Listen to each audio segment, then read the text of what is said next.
엿새 후에 예수께서 베드로와 야고보와 그 형제 요한을 데리시고 따로 높은 산에 올라가셨더니 그들 앞에서 변형되사 그 얼굴이 해같이 빛나며 옷이 빛과 같이 희어졌더라.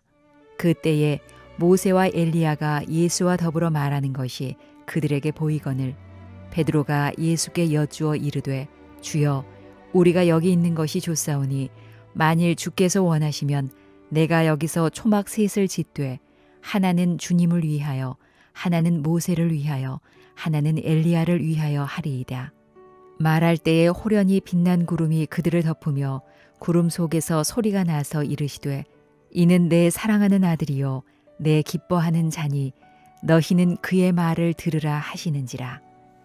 제자들이 듣고 엎드려 심히 두려워하니 예수께서 나와 그들에게 손을 대시며 이르시되 일어나라 두려워하지 말라 하시니 제자들이 눈을 들고 보매 오직 예수 외에는 아무도 보이지 아니하더라. 오늘 말씀의 제목 오직 예수님만 바라봅시다. 같이 한번 따라합시다. 오직 예수님만 바라봅시다. 예, 여러분이 잘 아시는 그 최후의 만찬을 그린 레오나르도 다빈치 이야기 가운데 이런 일화가 있어요. 이 레오나르도 다빈치가 43살 때에 온갖 정성과 심의를 기울여서 이 최후의 만찬을 완성을 했어요. 여러분 그 그림 아시죠? 우리 교회 그 로비에도 우리 집사님이 일일이 수놓은 그 최후의 만찬 그림이 있는데 여러분 다 보셨을 거예요. 예수님이 중앙에 계시고 또 좌우에 제자들이 앉아 있고 식탁에 있는 그 만찬을 하는 그런 그림인데요. 그리고 그 예수님이 중앙에 계시고 양옆에 제자들이 앉고 그 식탁 앞에다가 그 아주 멋진 은잔을 그렸어요. 은잔을 그려놓습니다. 마침 친구가 왔기에 그 그림을 보여주면서 한번 평가를 해달라 했더니 이 친구가 감탄을 하면서 아주 정말 잘 그렸다. 그래서 막 감탄을 하는 거예요. 그러면서 한마디 더 붙였어요.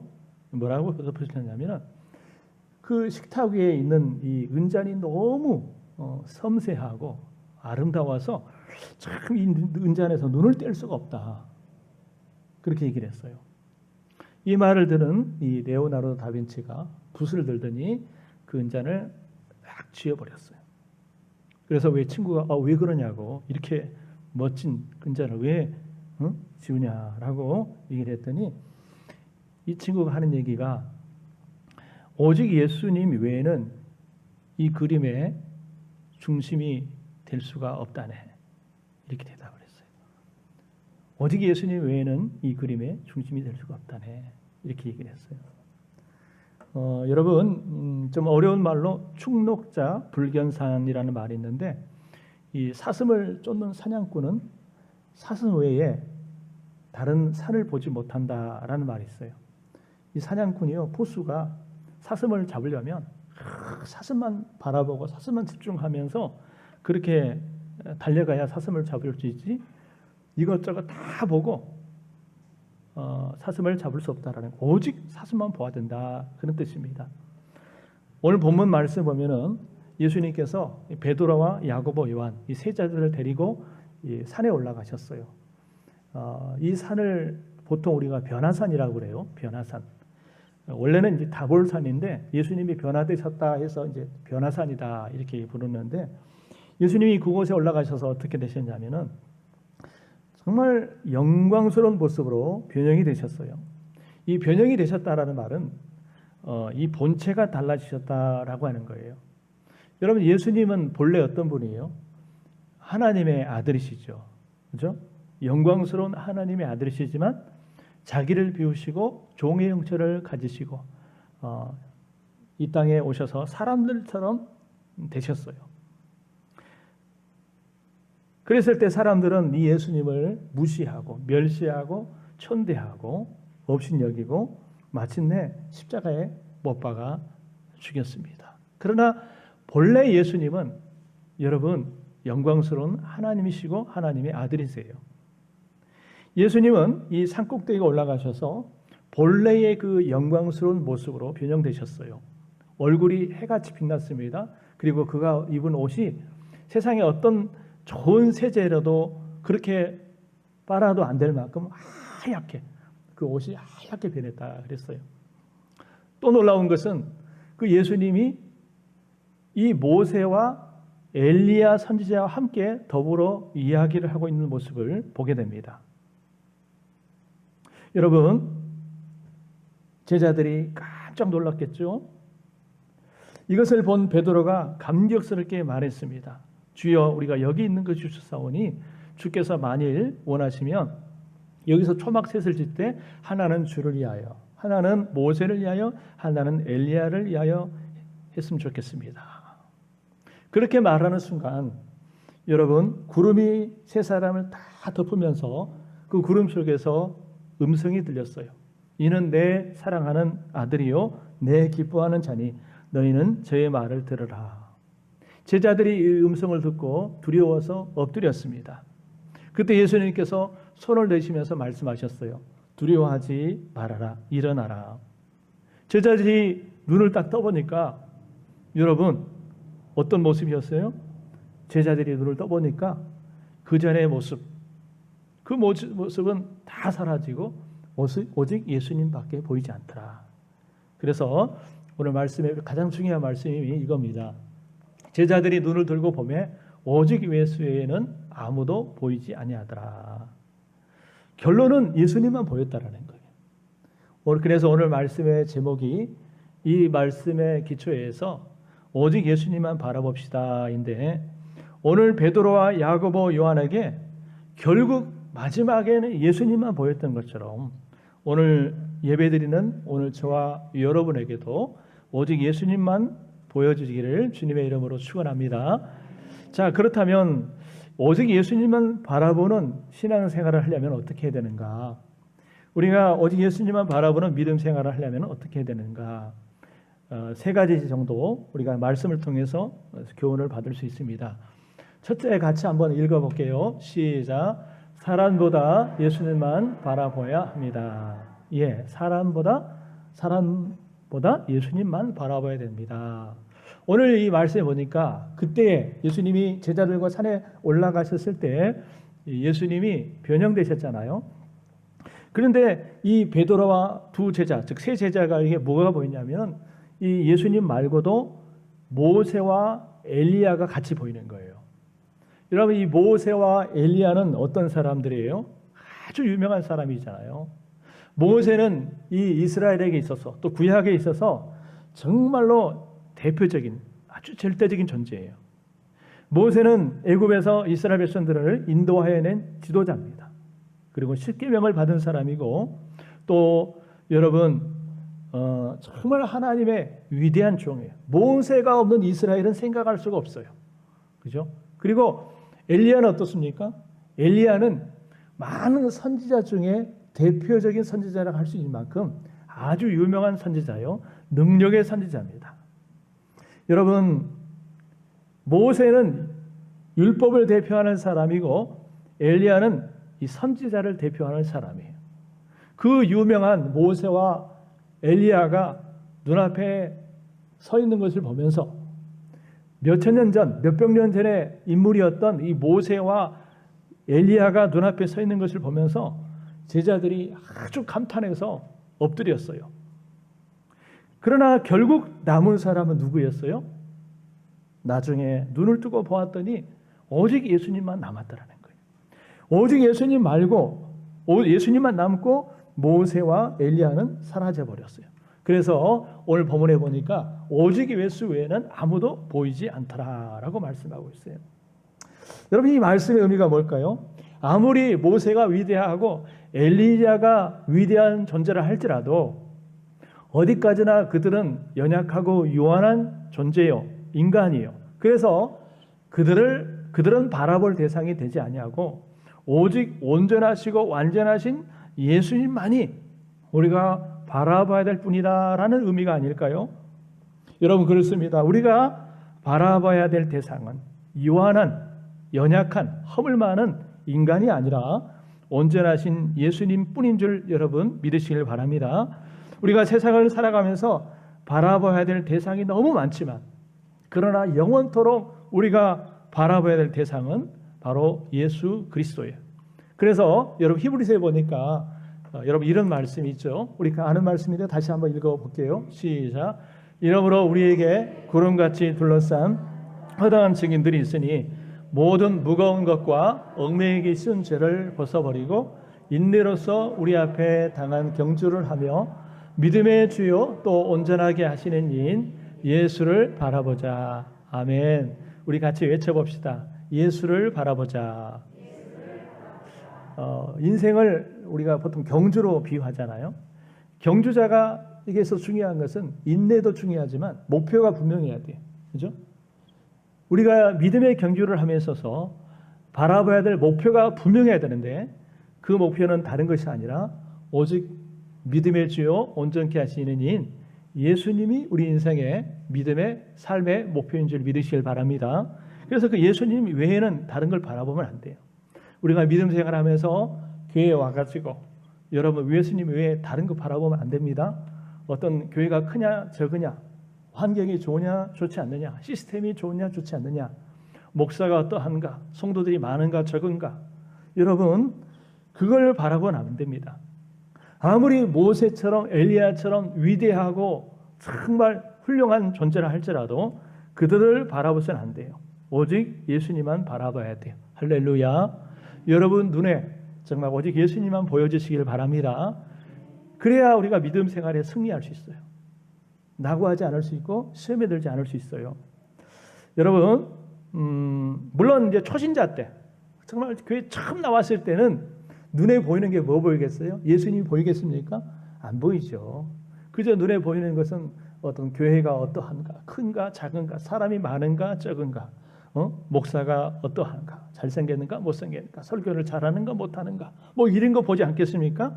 초신자 때는 충분히 이해할 수 있는 거예요. 그렇죠? 그러나 여러분 적어도 세례를 받고 직분을 받고 믿음 생활을 오래 했다면 여러분 그런 거 보면 안 돼요.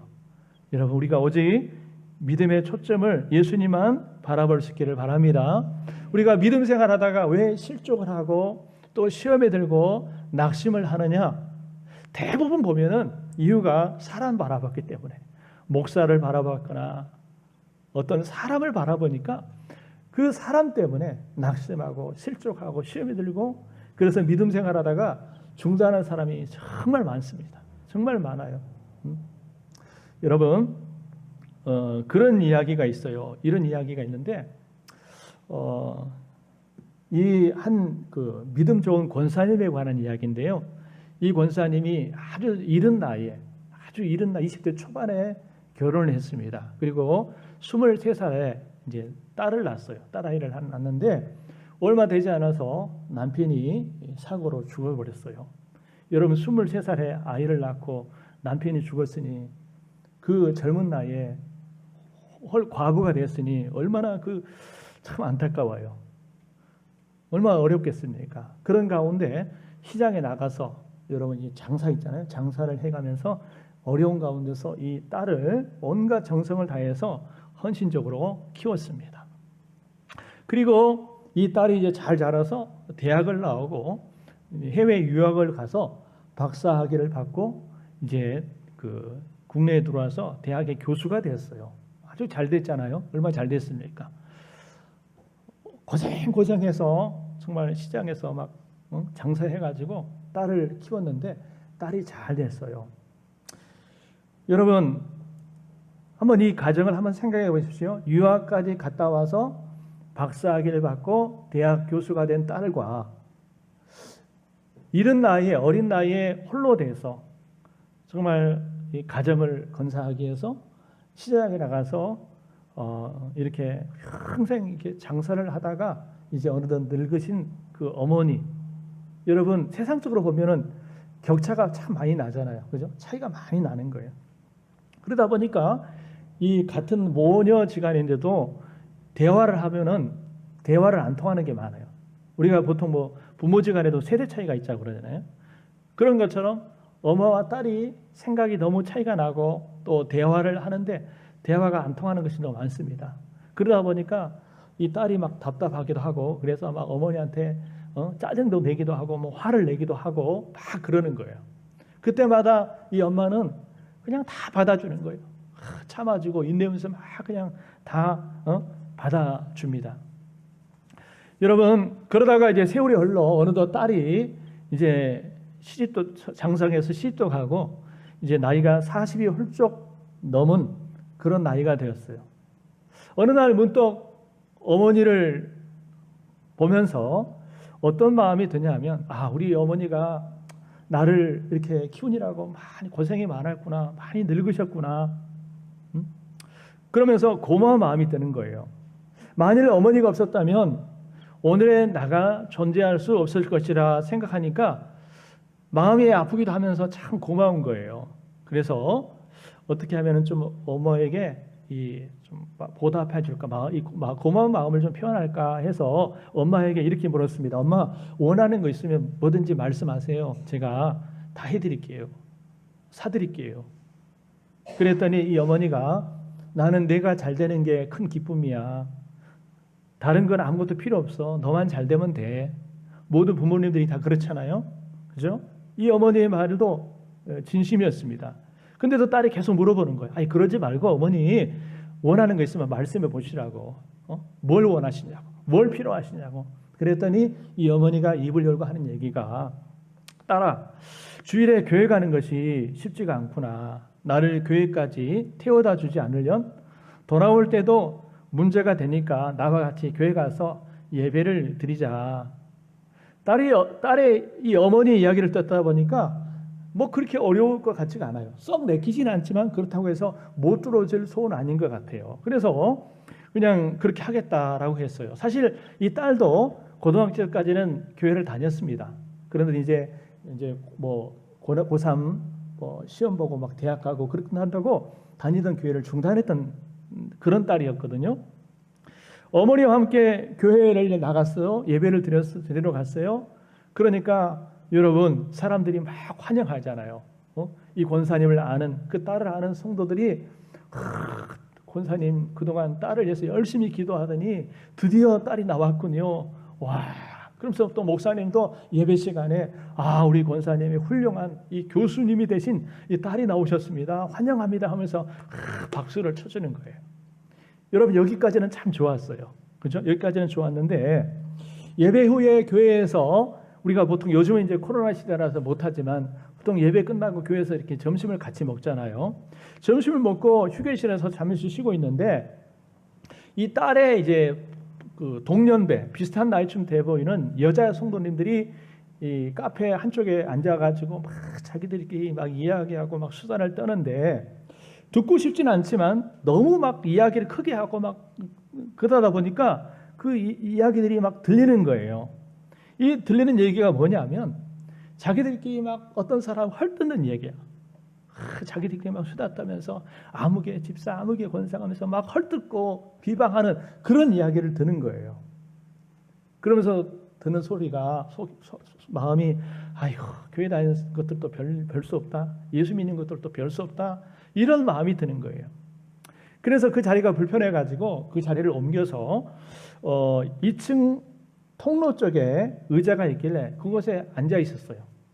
그랬더니 좀 있으니까 어떤 중년 남자분이 다가와서 이야기를 거는데 그분이 그 장로님이시라는 거예요. 이 장로님인데 이 딸이 대학 교수라는 걸 알고 와서 부탁을 하는 게 뭐냐면 자기 아들의 그 기부 입학을 청탁한 겁니다.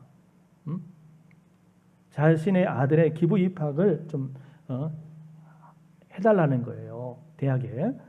그 이야기를 듣고 이 여인이, 이 여자가 화가 났어요. 평소에 적어도 대학만큼은 아주 공정하게 실력으로 가야 한다는 그런 소신을 가진 이 여자였는데 돈 있는 사람들이 더하다라는 생각에 기분이 안 좋았습니다. 심지어 예수를 믿는다고 하는 사람이 어떻게 이럴 수 있는가 싶었지만 참았어요.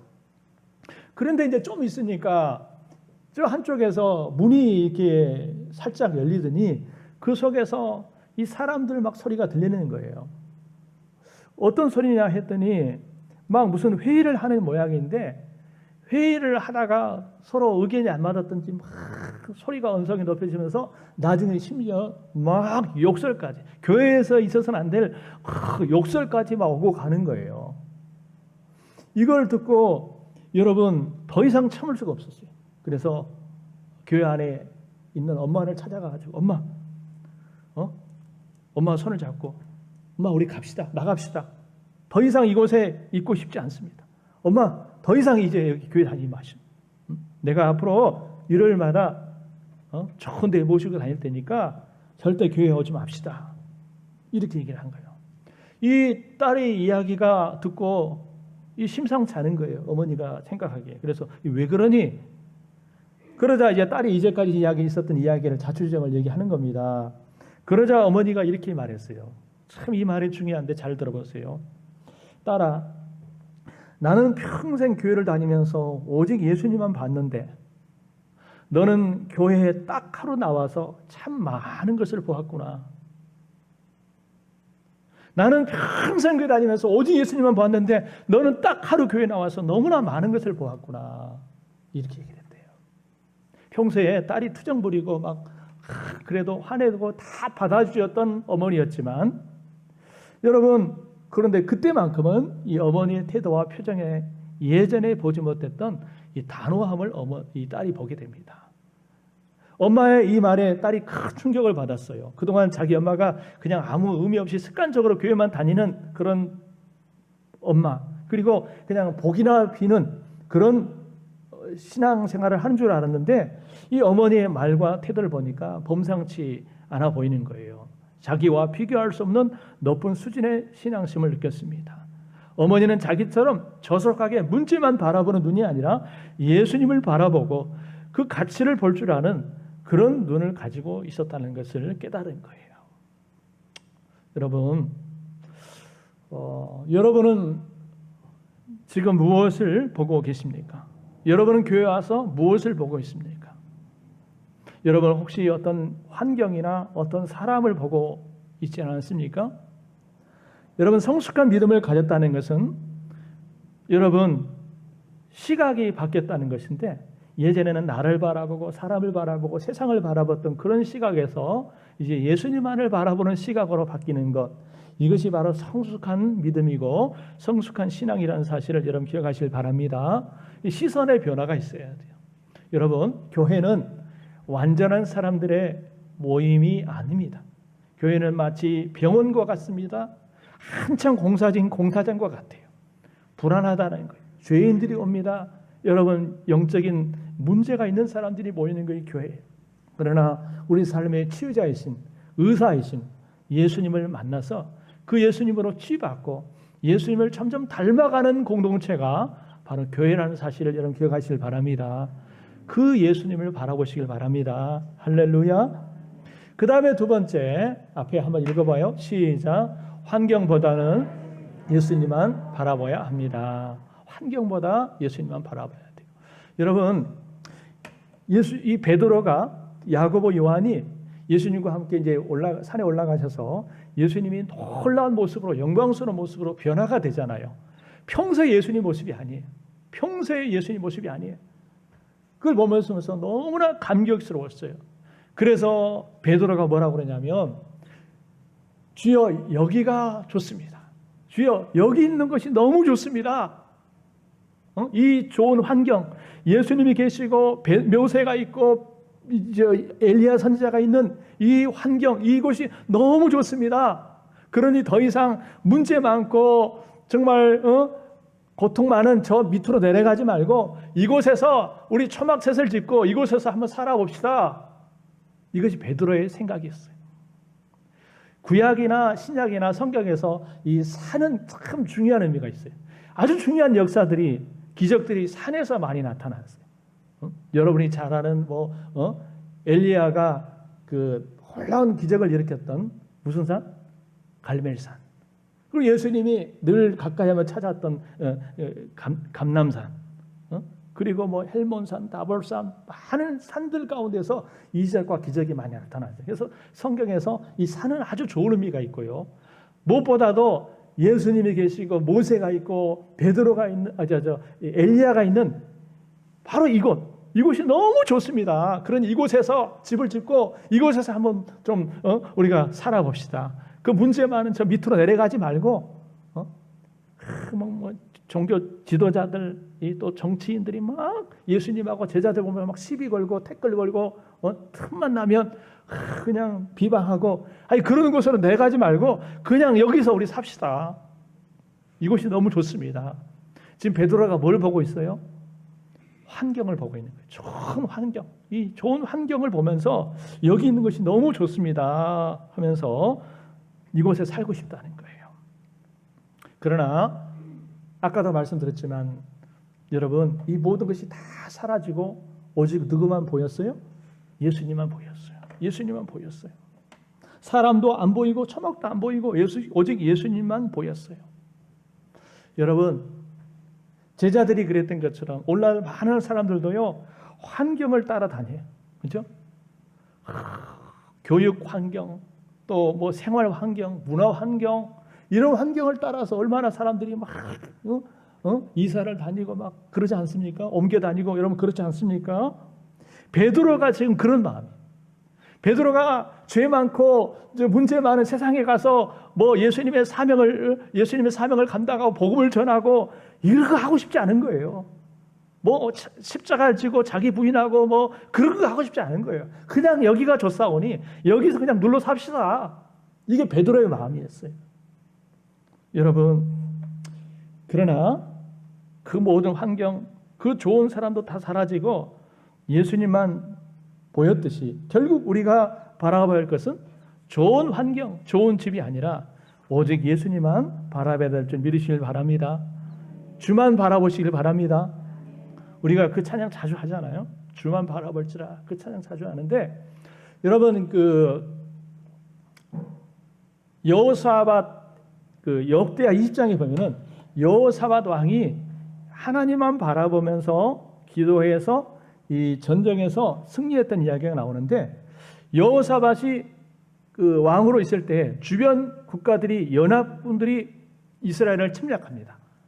그때 이 여호사밧 왕은 자기 나라의 군사력으로는 도저히 그 연합군들을 대적할 수가 없는 거예요. 승리할 소망이 없는 거예요.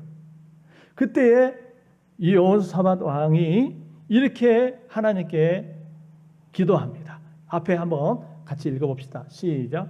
우리 하나님이여 그들을 징벌하지 아니하시나이까 우리를 치러오는 이 큰 무리를 우리가 대적할 능력이 없고 어떻게 할 줄 알지 못하고 오직 주만 바라보나이다 하고 아멘. 한번 따라합시다. 오직 주만 바라보나이다. 예, 그래서 나 자신을 바라보고 우리 환경을 바라보니까 도저히 이길 수가 없는 거예요. 그래서 여호사밧 왕이 백성들과 함께 오직 주만 바라봅니다. 오직 주만 바라봅니다 했을 때 하나님께서 복병을 두어서 적군을 다 물리쳐 주시고 전쟁에서 승리케 하셨어요. 여러분 주님만 바라보고 오지 않은 사람은 결코 망하지 않고 결국은 승리하게 된다는 사실을 여러분 기억하시길 바랍니다. 여러분 엘리야 그렇게 유명하잖아요. 엘리야가 갈멜산에서 바알과 아세라 선지자 850명과 일대 싸워가지고 여러분 승리했잖아요. 숫자가 많은 거 여러분 두려워하지 않았어요. 그 악한 아합 왕을 두려워하지 않았어요. 그때는 하나님만 바라봤기 때문이에요. 그런데 어느 순간 이 엘리야가요, 여러분 어떻게 된지 아십니까? 여러분 환경을 하나님을 바라보던 그 시선을 옮겨서 환경을 바라봅니다. 그래서 그 아합의 아내 그 악한 이세벨이 저 엘리야처럼 가만두면 안 돼. 죽이겠다고. 내가 반드시 죽이겠다고 하니까 여러분 그 소리를 듣고 낙심하고 절망을 합니다. 그래가지고 겁을 먹고 광야로 도망가서 로뎀나무 아래 앉아가지고 하나님 나 죽고 싶습니다. 나 죽여주십시오 하면서 연약한 모습을 보이잖아요. 여러분 하나님을 바라봤던 그 시선을 옮겨서 환경을 바라보고 사람을 바라보고 사람의 말에 기울였을 때 여러분 예전의 엘리야가 아닌 아주 연약하고 나약한 그 엘리야의 모습을 보게 되는 거예요. 여러분 우리가 환경을 바라보고 사람을 바라보면 낙심하고 그렇지만 우리가 예수님을 바라보면 여러분 네가 힘이 나고 용기가 나고 승리하게 될 줄 믿으시길 바랍니다. 그래서 여러분 이 말씀과 관련해서 이 복음성가 옛날 복음성가 이거 알죠? 사람을 보며 여러분 잘 아시잖아요? 한번 불러볼까요? 사람을 보며 세상을 볼 때 만족함이 없었네. 나 그분을 뵐 때 나는 만족하였네. 저기 빛나는 태양을 보라. 또 저기 서 있는 산을 보아라. 천지 지으신 우리 여호와 나를 사랑하시니 나의 하나님 한 분만으로 나는 만족하겠네. 할렐루야. 예, 여러분 사람을 보며 세상을 볼 때는 내가 실망하고 낙심하고 상처받지만 천지를 지으신 우리 여호와 아버지 하나님을 바라볼 때 나는 만족하겠네. 할렐루야. 어느 부부가요 여러분처럼 이렇게 주일날 예배를 드리러 왔어요. 그리고 이제 예배를 마치고 돌아가면서 차 안에서 서로 이제 이야기를 주고받는데 어떤 이야기를 주고받느냐? 이 아내가 남편에게 묻습니다. 여보, 오늘 김질사 댁 자동차 3000cc로 바뀐 거 봤어? 남편, 못 봤는데? 아내, 그러면 박 장로님 그 사모님이 밍크 코트 입은 거 보았어? 남편, 못 봤는데? 아내, 그러면 오늘 설교할 때 목사님 넥타이가 조금 삐뚤어진 거 봤어? 아, 나 못 봤어. 아내, 그러면 오늘 특별 찬양한 이 집사님 입술이 너무 진하게 칠해진 거 봤어? 아, 남편, 그것도 못 봤는데? 아내, 아니 당신은 예배 시간에 도대체 뭘 봤길래 아무것도 못 봤다는 거야? 예배 시간에 잠만 잤어? 남편, 목사님 설교가 얼마나 은혜로운지 집중하다 보니까 다른 것은 하나도 못 봤어. 눈물이 자꾸 나서 그 참느라고 혼났어. 자, 여러분 이 부부의 이 대화 속에서 뭘 느끼십니까? 이 아내분은 예배에 나왔는데 예배를 드렸어요? 예배를 보았어요? 여러분 예배를 드린 것과 본 거는 완전히 다릅니다. 여러분 우리가 예배 보러 간다 그렇게 하면 안 돼요. 그 말은 예배를 구경하러 간다 그 말이에요. 예배를 드리러 간다 그래야 돼요. 아멘. 이 아내분은 예배를 드리러 간 게 아니라 예배를 보러 갔어요. 사람 보았다는 거예요. 환경 바라봤다는 거예요. 구경했다는 거예요. 그러나 남편은 예배를 드렸어요. 예배를 받으시는 하나님을 보았어요. 할렐루야. 여러분 교회에 똑같이 왔는데 예배를 보는 분이 있고 예배를 드리는 분이 있어요. 오늘 여러분 어떤 분이세요? 모두가 예배를 드리시는 분 줄 믿습니다. 예배를 보고 가면은 목사님이 잘생겼나 못생겼나 넥타이가 어떤가 설교를 잘한가 못한가 어떤가 숫자가 많은가 어떤가 이거 예배를 보는 거예요. 그러나 예배를 드리는 사람은 그런 거 보지 않아요. 여러분 예배를 받으신 하나님께 집중합니다. 그분의 말씀에 귀를 기울입니다. 할렐루야. 이게 예배를 드리는 거예요. 이 부부가 같이 예배를 드렸는데 어떤 아내분은 예배를 보았고 남편분은 예배를 드렸다는 거예요. 반대의 경우도 될 수 있겠죠. 예, 여러분 환경이나 어떤 사람을 바라보지 말고 여러분 예수님만 바라보시기를 주의 이름으로 축원합니다. 이제 마지막 세 번째 같이 읽어봐요. 시작. 나의 생각보다 예수님의 말씀을 듣고 순종해야 합니다. 이 베드로와 야고보 요한이 평소에 하지 못했던 놀라운 체험을 하잖아요. 이게는 신비로운 체험이에요. 그렇죠? 신비로운 체험입니다. 도저히 평소에는 보지 못했던 신비로운 체험. 1500년 전에 사람이었던 모세를 지금 눈앞에서 보고 있어요.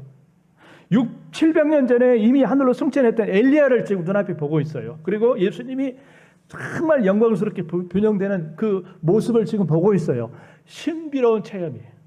여러분 간혹 기독교 안에 여러분 신비로운 체험이 있습니다. 그죠? 신비로운 체험이 있을 수 있어요. 그죠? 그래서 베드로가 여러분 뭐라고 그래요? 너무 좋아가지고 아까 얘기를 했잖아요. 여기가 우리가 여기 있는 것이 너무 좋습니다. 주께서 말 원하시면 내가 여기서 초막셋을 짓되 하나는 주를 위하여 하나는 모세를 위하여 하나는 엘리야를 위하여 하리이다. 이것이 베드로의 생각이에요. 이게 베드로의 생각이에요. 이때 구름이 세 사람을 덮으면서 구름 속에서 음성이 들렸어요. 무슨 소리입니까? 자, 이거예요. 다시 한번 읽어봐요. 시작. 말할 때 호련히 빛난 구름이 그를 덮으며 구름 속에서 소리가 나서 이르시되 이는 내 사랑하는 아들이요 내 기뻐하는 자니 너희는 그의 말을 들으라 하시는지라. 아멘. 여기 하나님의 음성이 들리는 거예요. 뭐라고? 이는 내 사랑하는 아들이요 내 기뻐하는 자라. 이 말은 바로 예수님이 하나님이 보내신 구원자시다, 메시아다, 그런 뜻입니다. 그러기에 더 중요한 것은 너희는 그의 말을 들으라. 이 말은 무슨 뜻이냐면요, 좀 쉽게 표현하면 베드로 보고 야, 쓰잘데없는 소리 하지 말고 헛소리 하지 말고 쓸데없는 생각하지 말고 예수님의 말에 귀를 기울여라, 그런 뜻이에요.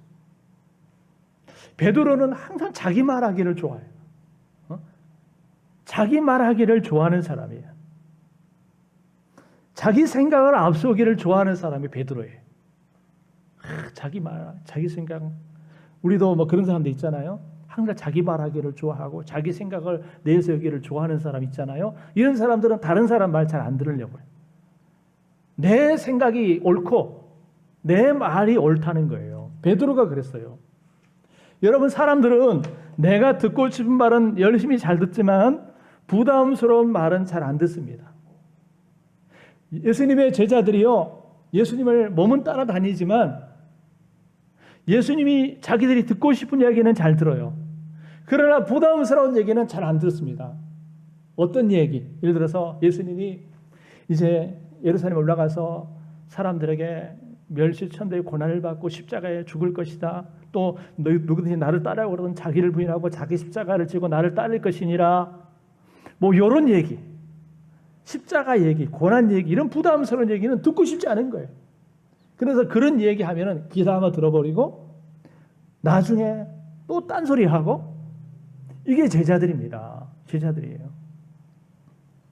그럼에도 불구하고 예수님은 계속해서 반복해서 이야기를 계속하는 거예요. 십자가 얘기, 자기 부인 얘기, 이런 얘기를 계속하는 거예요. 왜 그래요? 그 길이 옳은 길이고 바른 길이고 생명의 길이기 때문에 계속해서 십자가의 길, 고난의 길, 사명의 길을 말씀하시는 거예요. 그런데 베드로나 야고보 이런 사람들은 계속 딴 생각, 딴 얘기만 하는 거예요. 여러분, 내가 어떤 생각을 갖고 있느냐, 그것이 중요한 것이 아니라 여러분, 주님이 무엇라고 말씀하시는가, 이것이 정말 중요하다는 사실을 기억하시길 바랍니다. 여러분, 신앙생활 하면서 계속 자기 생각, 내 생각은 이렇고요, 내 주장은 이렇고요, 그러면서 주님이 말하고 무슨 말해도 듣지 않으려고 하는 사람이 있어요. 자기가 듣고 싶은 이야기만 선택해서 취사 선택해서 듣고 나머지는 그냥 다 걸러버리는 그런 사람들이 있어요. 제자들이 그랬다니까요. 아유, 주님 제발 십자가 얘기 좀 그만하세요. 아니, 자기 부인 얘기 좀 그만하세요. 그들이 오직 듣고 싶은 것은 예수님이 정말 영광스러워 예루살렘 올라가 가지고 왕이 되어서 이 민족을 다스리고 해방하고, 그들은 정말 예수님 좌편에 우편에 앉아 가지고 그냥 목에 힘주고 그런 거나 원했지, 예수님처럼 예수님의 제자로 자기 부인하고 자기 십자가 가지고 따라가고 그런 데 전혀 관심 없는 거예요. 여러분, 내가 어떤 말을 하느냐, 어떤 생각을 하느냐보다 중요한 것은 주님이 뭐라고 말씀하십니까? 그래서 그 말씀을 듣고 순종하는 것, 이것이 정말 신앙생활의 중요한 사실을 여러분 기억하시길 바랍니다. 이스라엘의 초대 왕이었던 사울 왕이 왜 실패했어요? 여러분, 처음에는 순종한다 하다가 나중에 왕이 되니까 교만해져 가지고 자기 생각을 앞세우면서 하나님 말씀에 불순종하니까 나중에는 버림받았잖아요. 그때 하나님이 사무엘을 보내가지고 이렇게 말씀했어요. 자, 한번 읽어봅시다. 시작. 사무엘이 이르되 여호와께서 번제와 다른 제사를 그의 목소리를 청종하는 것을 좋아하심과 같이 좋아하시겠습니까? 순종이 제사보다 낫고 듣는 것이 수양의 기름보다 나으니라. 아무리 많은 제물로 제사를 드리고 예배를 드려도 순종 없는 제사는 아무런 쓸모가 없다는 거예요. 순종이 중요하다. 반면에 여러분, 사무엘은 어때요? 사무엘은요, 사울과는 다르게 어릴 적부터 여러분 성전에서 자라면서 참 하나님 말씀에 귀가 열려 있었어요. 그래서 사무엘은 하나님 말씀에 항상 들을 수 있는 준비가 되겠습니다. 그래서 뭐라고 한지 아세요? 자, 앞에 보세요. 같이 읽어봐요. 시작. 여호와께서 임하여 서서 전과 같이 사무엘아 사무엘아 부르시는지라 사무엘이 이르되 말씀하옵소서 주의 종이 듣겠나이다. 우리도 한번 외쳐봅시다. 제가 선창할게요. 따라합시다. 말씀하옵소서 주의 종이 듣겠나이다. 할렐루야. 여러분들도 항상 그런 자세를 가지고 사시길 바랍니다. 주님 무슨 말씀을 줬습니다. 말씀하십시오. 제가 듣겠습니다. 순종하겠습니다. 근데 여러분 아셔야 돼요. 주님이 여러분 눈앞에 가시적으로 나타나서 꿈속에 나타나서 말씀하지 않으세요. 어떻게 말씀하세요? 예배 시간에 강단을 통해서 말씀하시고 여러분이 홀로 성경을 읽을 때 그 성경 말씀을 통해서 여러분에게 말씀하신다는 사실을 기억하시길 바랍니다. 꼭 초자연적으로 여러분에게 무슨 뭔가 신비로운 모습으로 나타나야만 그 말씀을 듣는 것이 아니라 오늘 지금도 여러분에게 말씀하고 있다는 거 기억하시길 바랍니다. 목사의 말을 하는 게 아니에요. 주님의 말씀을 듣는 겁니다. 할렐루야. 그래서 우리가 순종하겠습니다. 순종하겠습니다. 여러분 귀가 보배라는 말이 있잖아요. 귀가 보배라는 말이 있죠. 성경에도 보니까 귀 있는 자는 들을지어다. 귀 있는 자를 들을지어다라는 말이 있잖아요. 너희 귀는 들음으로 복이 있도다 그런 말이 있어요. 너희 귀는 들음으로 복이 있도다. 이 듣는 귀가 열리는 사람이 복 있는 사람이에요. 우리가 사람과 사람이 이렇게 대화를 할 때 가끔 다른 사람이 내 말귀를 몰아들으면 뭐라고 그래요? 야, 너는 왜 이렇게 말귀를 몰아듣니? 우리 엄마들이요, 아이들하고 조그만 아이들하고 얘기하다가 말을 못 알아니까, 야, 너는 이렇게 말귀를 못 알아듣니? 그렇게 해 안 해요? 최민희 집사님 해 안 해요? 할 때가 있잖아요. 우리도 한단 말이에요. 너는 그렇게 말귀도 못 알아듣니? 아이고 답답해 이러잖아요. 응? 말이 안 통해요. 말귀를 못 알아듣니까. 근데 우리가 하나님이 말씀하시는데 우리가 그렇게 베드로처럼 말귀를 못 알아들어가지고 자꾸 딴 생각하고 딴소리하고 엉뚱한 소리하고 그러면 주님이 얼마나 답답하겠어요. 야, 너희는 그렇게 내가 말해도 왜 그렇게 말귀를 못 알아듣고 딴소리하니? 답답하시지 않겠어요? 우리가 그러지 않겠어요? 예, 우리 모습이 그럴 수 있다는 거예요. 여러분, 여러분의 귀가 열려있기를 바랍니다. 그래서 귀가 열려서 말씀을 잘 듣는 사람이 복이 있어요. 요한계시록에 보니까 이 예언의 말씀을 읽는 자와 듣는 자와 그 가운데 기록된 것을 지키는 자가 뭐하다? 복이 있도다. 그러니까 말씀을 읽고 잘 듣는 사람이 복 있는 사람이에요. 할렐루야. 예. 그래서 오늘 말씀 마칩니다. 여러분, 우리 신앙생활을 함에 있어서 승리하려면 낙오하지 않고 또 시험 들지 않으려면 여러분 예수님을 바라봐야 되는데 그러기 위해서 사람보다 예수님을 바라보시고 좋은 환경보다 예수님을 바라보시고 할렐루야. 또 나의 생각을 앞서보다 예수님의 말씀에 듣고 순종하는 복된 여러분 되시기를 주의 이름으로 축원합니다. 기도하겠습니다.